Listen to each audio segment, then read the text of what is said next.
Niekedy sa nám stane, že nevieme zaspať hneď, niekedy sa nám stane, že dosť dlho sa nám nedarí spať. A sú viaceré veci, ktoré môžeme robiť.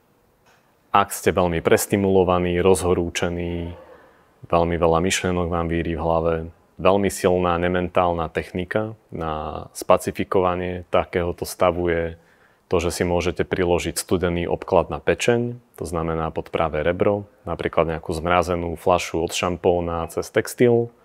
Ono vám to spomalí metabolizmus pečene, celé telo zareaguje tak, že by ste mali menej myslieť.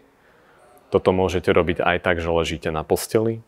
Ďalšia vec, ktorú môžete urobiť na posteli, je tá, že si dáte ľavú ruku na čelo, pravú ruku za hlavu, zavriete si oči, mierne stlačíte a nadýchnete sa. Uvoľníte zovretie, vydýchnete.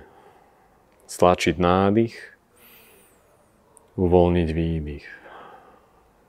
Toto môžete zopakovať niekoľkokrát. Táto technika dokáže spacifikovať úzkosti. Ak vám ďalej víria myšlienky v hlave, môžete si predstavovať, že tie myšlienky sú ako oblaky nad vami, ktoré nad vami prelietávajú. Objavujú sa medzery medzi myšlienkami, to sú tie momenty mentálneho ticha.